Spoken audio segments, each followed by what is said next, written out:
Hi, welcome to pink bird. இன்றைக்கி நம்ம என்ன பார்க்க போகிறோன்னா, கிளாஸ் 12ஓட சிபிஎஸ்சியில் இருக்க ஒரு 5 மார்க் கொஷின் பார்க்க போகிறோம். ஸோ இப்போ இதில் பார்த்தீங்கன்னா, ஏற்கனவே ஒரு கொஷின் வந்து டிஸ்கஸ் பண்ணியிருக்கோம். இது வந்து செகண்ட் கொஷின். டிஃப்ரெண்ட் போர்ட்ரேல்ஸ் ஆஃப் விமனை வந்து கேட்டிருக்கிறாங்க. அதாவது வந்து விமன் கேரக்டர்ஸ் வந்து இந்த 4 டெக்ஸ்ட்லேயும், அதாவது 2 போமு 2 ப்ரோஸு, இதில் எப்படி வந்து ப்ரோட்டே பண்ணியிருக்காங்க அந்த பொயட்ஸ் அண்ட் ரைட்டர்ஸ் அப்படின்னு சொல்லி கேட்டிருக்கிறாங்க. அதே மாதிரி அவங்களோட எக்ஸ்பீரியன்ஸ், அதில் என்ன அவங்க அண்டர்கான் பண்ணுறாங்க, அது வந்து இங்கே சொசைட்டியில் இருக்கவங்கள ரிஃப்ளெக்ட் பண்ணுதா அப்படின்னு சொல்லி கேட்டிருக்கிறாங்க. ஸோ இப்போ இது வந்து என்ன மாதிரி கொஷினாக உங்களுக்கு கொடுத்துருக்காங்கன்னா, ஒரு ஸ்பீச் வந்து நீங்கள் வந்து கொடுக்க போகிறீங்க. அந்த ஸ்பீச்சில் நீங்கள் இந்த போர்ட்ரேடு விமன்ஸை வந்து இன்க்ளூட் பண்ணி அவங்களோட கண்டிஷனை பற்றி நீங்கள் வந்து பேசுகிற மாதிரி வந்து உங்களை ரெடி பண்ண சொல்லியிருக்கிறாங்க. ஸோ அதனால தான் வந்து கம்போஸ் திஸ் டிராஃப்ட் அப்படின்னு கொடுத்துருக்காங்க. ஸோ இப்போ வந்து நீங்கள் வந்து ஒரு ஸ்பீச் ரெடி பண்ணுறீங்க போய் பேசுகிறதுக்கு. அதில் இதெல்லாம் வந்து உங்களோட கீ கண்டென்ட்டாக வச்சு ப்ரிப்பேர் பண்ணுங்கள் அப்படின்ற மாதிரி சொல்லியிருக்காங்க. ஸோ நம்ம இதில் இப்போ என்ன ஹைலைட் பண்ணி பேசணும் அப்படின்னா, ஃபீமேல் கேரக்டர்ஸ் வந்து ஃபீமேல்ஸோட எக்ஸ்பீரியன்ஸ் வந்து ஒருத்தவங்களுக்கும் டிஃப்ரெண்ட் அப்படின்ற மாதிரி வந்து சொல்லணும்.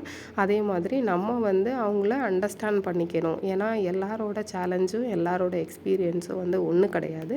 நம்ம அதனால் வந்து எல்லா விமனையுமே வந்து குரூப்பாக டுகெதராக பார்க்கக்கூடாது அப்படின்ற 2 கீ பாயிண்ட்டை வந்து ஸ்ட்ரெஸ் பண்ணுற மாதிரி அதில் இருக்க விமன் கேரக்டர்ஸ் எல்லாரையும் வந்து நம்ம வந்து போர்ட்ரே பண்ணியிருக்கிறத டிஸ்கஸ் பண்ணணும் அப்படின்ற மாதிரி கொடுத்துருக்காங்க.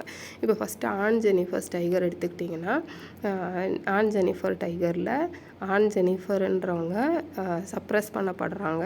அவங்க வீட்டில் வந்து அவங்களுக்கு ஃப்ரீடம் இல்லை. அந்த ஃப்ரீடம் வேணும்னு நினைக்கிறாங்க. அதுக்காக தான் வந்து அவங்க டைகரை வந்து பேனலில் நெட் பண்ணுறாங்க. ஸோ இப்போ கோயிங் பிளேசஸில் பார்த்தீங்கன்னா, சோஃபின்ற கேர்ள் வந்து ரொம்ப ட்ரீம் பண்ணுவாள், ரியாலிட்டியை தாண்டி இமேஜின் பண்ணுவாள். அவங்களோட அம்மா பார்த்திங்கன்னா அந்த சுச்சுவேஷனுக்கு, ஃபேமிலி சுச்சுவேஷனுக்கு சஃபர் ஆகிற மாதிரி தான் நமக்கு தெரியுவாங்க. அதே மாதிரி லாஸ்ட் ஸ்ப்ரிங்கில் பார்த்திங்கன்னா, லாஸ்ட் ஸ்ப்ரிங்கில் நம்ம நிறைய கேரக்டர்ஸ் பார்க்கலாம். ஃபஸ்ட்டு பார்ட்டில் பார்த்திங்கன்னா, சாஹிபோட மதர் வந்து அங்கே பங்களாதேஷில் டாக்காவில் அவங்களால சர்வை பண்ண முடியாமல் அங்கே இருக்கிற ஹோம்ஸு ஃபீல்ட்ஸ் எல்லாத்தையும் விட்டுட்டு இங்கே வந்து சீமாபுரியில் வந்து ரேக் பிக்கர், அவங்க பசங்களை ரேக் பிக் பண்ண சொல்லி அவங்க அதில் லைஃப் லீட் பண்ணுற மாதிரி இருக்கும். அவங்களும் ஒர்க் பண்ணுவாங்க, அவங்களும் ரொம்ப புவர் கண்டிஷனில் இருப்பாங்க. அதே மாதிரி வந்து செகண்ட் பார்ட்டில் பார்த்திங்கன்னா, முகேஷோட ஃபேமிலி வந்து பேங்கிள் மேக்கிங் ஃபேமிலி. ஸோ அந்த மாதிரி வந்து நம்ம நிறைய பேர் அதில் பார்ப்போம் விமன் கேரக்டர்ஸ். சவிதான்னு ஒரு கேர்ள் வருவா. அதுக்கப்புறம் முகேஷோட கிராண்ட் மதர் இருக்காங்க, முகேஷோட பிரதரோட ஒய்ஃப் இருப்பாங்க. ஸோ இவங்க எல்லாருமே வந்து என்னத்தை நமக்கு வந்து எக்ஸிபிட் பண்ணுறாங்க அப்படின்னா பாவர்ட்டியை தான். ஏன்னா அவங்க வந்து 2 விதமாக சொல்லியிருப்பாங்க. மற்றவங்க அவங்கள சப்ரஸ் பண்ணுறதாகவும், மோரோவர் வந்து அவங்க ஒரு பர்டிகுலர் காஸ்ட் பிலாங் பண்ணியிருக்கிறாங்க. ஸோ இதை தவிர வந்து எங்களுக்கு வேறு எதுவும் தெரியாது, பேங்கிள் மேக்கிங் தான் தெரியும் அப்படின்ற மாதிரி பேசியிருப்பாங்க. மை மதர் அட் 66ல் பார்த்தீங்கன்னா, கமலாதாஸ் வந்து ஏதோ out of her situation, she is leaving her mother alone. அந்த மதர் பார்த்திங்கன்னா ரொம்ப aged, weak, she is depending upon somebody to survive. So அந்த மாதிரி ஒரு கண்டிஷனில் இருப்பாங்க. ஸோ இவங்க எல்லாரோட போர்ட்ரேலுமே பார்த்திங்கன்னா ஒன்று வந்து டிஃப்ரெண்ட். ஸோ அப்போ இதுக்கு வந்து நம்ம எப்படி வந்து ஆன்சர் எழுதணும் அப்படின்னு பார்த்திங்கன்னா, சஜஸ்டட் பாயிண்ட்ஸ் அவங்களே கொடுத்துருக்காங்க. ஸோ ஃபஸ்ட்டு வந்து ஆஸ் யூஷுவல் நம்ம விஷ் பண்ணுற மாதிரி குட் மார்னிங் எவ்ரிவன் சொல்லி இந்த ஆன்சரை வந்து ஸ்டார்ட் பண்ணணும். ஸ்டார்ட் பண்ணிவிட்டு நம்ம வந்து ஈச் அண்ட் எவ்ரி கேரக்டருமே வந்து யூனிக் அப்படின்னு பண்ணுற மாதிரி தான் சொல்லணும். அதாவது இந்த சொசைட்டியில் இருக்கிறவங்களும் சரி, அந்த டெக்ஸ்ட்டில் வந்து எக்ஸிபிட் பண்ணியிருக்க விமனும் சரி, ஈச் அண்ட் எவ்ரி ஒன்னும் யூனிக். காமனாக வந்து நம்ம யாரையுமே சொல்ல முடியாது. ஒருத்தவங்களுக்கும் ஒரு ஸ்பெஷாலிட்டி இருக்குது. அதே மாதிரி ஒருத்தரோட பேக்ரவுண்டும் டிஃப்ரெண்ட்டு, ஒருத்தரோட எக்ஸ்பீரியன்ஸும் டிஃப்ரெண்ட்டு, ஒருத்தரோட சுச்சுவேஷனும் டிஃப்ரெண்ட்டு, அவங்களோட குவாலிஃபிகேஷனும் டிஃப்ரெண்ட்டு. ஸோ எவ்ரி திங் வந்து டிஃப்ரெண்ட்டாக இருக்கும்போது அவங்கள வந்து நம்ம காமனாக இப்படி தான் இருப்பாங்க அப்படின்னு சொல்லி சொல்ல முடியாது. இப்போ நம்ம சொசைட்டிலையுமே பார்த்திங்கன்னா, நம்ம வந்து ஜென்ரலைஸ் தான் பண்ணுவோம் விமனை.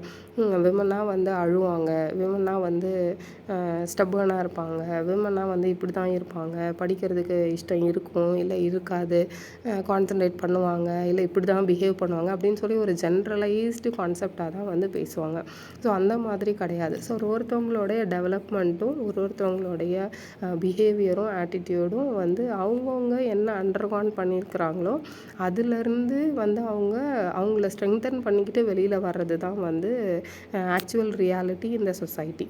ஸோ இப்போ இதுலேயுமே பார்த்தீங்கன்னா நீங்கள் வந்து ஒரு லெசனோட கேரக்டர்ஸ் விமன் கேரக்டர்ஸ் யார் யாருன்னு சொல்லி அவங்களோட குவாலிட்டி என்னன்றதை சொல்லி அவங்கள எப்படி போர்ட்ரே பண்ணியிருக்காங்க இந்த பர்டிகுலர் பாய்ட் இல்லைனா வந்து ரைட்டர் அப்படின்றத வந்து நீங்கள் வந்து எழுதணும். ஸோ ஃபஸ்ட்டு ஆன் ஜெனிஃபரில் சொல்லணும்னு சொன்னால் அங்கே வந்து பார்த்திங்கன்னா அவங்க வந்து சஃபர் ஆவாங்க. நம்ம இருக்கிற சொசைட்டி வந்து பேட்ரியார்க்கல் சொசைட்டின்னு சொல்லுவோம், மேல் டாமினன்ஸ் இருக்கிற சொசைட்டி. ஸோ அந்த மாதிரி சொசைட்டியில் அவங்க சஃபர் ஆகிறாங்க. அதை விட்டு அவங்க வந்து வெளியில் வரணும்னு நினைக்கிறாங்க, ஃப்ரீடம் வாங்கணும்னு நினைக்கிறாங்க. ஸோ அந்த மாதிரி வாங்கணும்னு நினைக்கிறதால தான் அவங்க வந்து அந்த டைகரை செலக்ட் பண்ணி அதை வந்து அந்த கிளாத்தில் நிட் பண்ணுறாங்க அப்படின்னு சொல்லலாம். அதே மாதிரி பார்த்திங்கன்னா சோஃபியோடது எப்படி இருக்குது, சோஃபி வந்து ரொம்ப ஆம்பிஷியஸாக இருக்கிறா, டிட்டர்மைண்டாக இருக்கிறா, நான் நினச்சதை செய்யணும்னு நினைக்கிறா. நான் வந்து அவளோட லெவல் வந்து பார்த்திங்கன்னா ஒரு ஸ்கூலிங்க்கு அப்புறம் வந்து எங்கேயோ ஒர்க்குக்கு போகிற சுச்சுவேஷன் தான். ஆனால் நான் வந்து ஒரு மேனேஜர் ஆவேன், ஒரு பொட்டிக் ஆரம்பிப்பேன். ஸோ இந்த மாதிரிலாம் அந்த பொண்ணு வந்து பேசுது. ஸோ இவ வந்து ஒரு டிஃப்ரெண்ட் ஜென்ரேஷன் கேர்ளும், ஆன் ஜெனிஃபரில் இருக்கிற ஜெனிஃபர் வந்து ஒரு டிஃப்ரெண்ட் ஜென்ரேஷனோட விமனாகவும் ரெப்ரசன்ட் பண்ணியிருக்காங்க.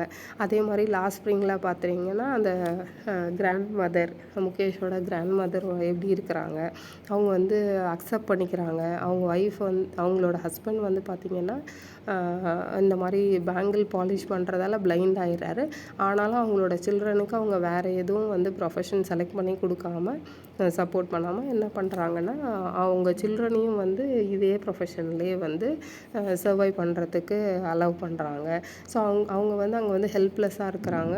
அன்எஜுகேட்டடாக இருக்கிறதால அவங்களால எந்த ஒரு மோல்டிங்கும் அவங்களோட சில்ட்ரன்ஸ் லைஃப்பில் அவங்களால பண்ண முடியல. ஸோ அது வந்து காட்ஸ் கிஃப்ட்டுன்ற மாதிரி அக்செப்ட் பண்ணிக்கிறாங்க. ஸோ அந்த மாதிரி வந்து அவங்கள வந்து சொல்லியிருப்பாங்க. ஸோ இதை வந்து நீங்கள் வந்து எல்லா கேரக்டரையுமே எடுத்து ஜென்ரலைஸாக வந்து அனலைஸ் பண்ணலாம். ஒரு ஜென்ரேஷன் விமனுக்கோ அடுத்த ஜென்ரேஷன் விமனுக்கோ என்ன சேஞ்சஸ் இருக்குது, எப்படி மாறியிருக்காங்க, அந்த மாதிரி வந்து சொல்லலாம். ஸோ இப்போ மை மதர் அட் 66 அவங்க வந்து அவங்களோட கண்டிஷன் ரொம்ப புவராக தான் இருக்குது. அவங்க வந்து லோன்லியாக ஃபீல் பண்ணுறாங்க, ரொம்ப ஏஜ்டாக இருக்கிறாங்க. நம்ம வந்து கமலாதாஸ் வந்து அவங்க அம்மாவை வந்து ஈக்குவலன் டு அ கார்ப்ஸ்ன்னு சொல்லி கம்பேர் பண்ணுற மாதிரி இருக்கும். ஸோ அந்த மாதிரி வந்து சஃபர் ஆகிற ஒரு மதராக தான் இருக்கிறாங்க. ஆனாலும் அவங்களோட சுச்சுவேஷனை வந்து அவங்க அக்செப்ட் பண்ணிக்கிறாங்க, அதனால் கம்ப்ளைண்ட் பண்ணலை. ஸோ இந்த மாதிரி வந்து ஒரு கேரக்டரில் இருக்கிற டிஃப்ரென்ஸும் அவங்களோட ஜென்ரேஷன் எப்படி இருக்குது, ஓல்டேஜில் இருக்கிறவங்கள எப்படி சொல்லியிருக்கிறாங்க, கொஞ்சம் அப்புறம் யங்கர் ஜென்ரேஷனை எப்படி சொல்லியிருக்கிறாங்க. ஸோ இந்த மாதிரி வந்து யார் யாரெல்லாம் இதில் வந்து விக்டிமைஸ்டாக ஃபீல் பண்ணுறாங்க, யார் யாரெல்லாம் அதிலேருந்து வெளியில் வர ட்ரை பண்ணுறாங்க, யார் யாரெல்லாம் வந்து பவர்ஃபுல்லாக இருக்கிறாங்க, அவங்க ஸ்ட்ரென்த்தை எப்படி டெவலப் பண்ணிக்கிறாங்க. ஸோ இந்த மாதிரி வந்து நீங்கள் அனலைஸ் பண்ணி இதுக்கு ஆன்சர் எழுதணும். I hope this is helpful for you. Thank you.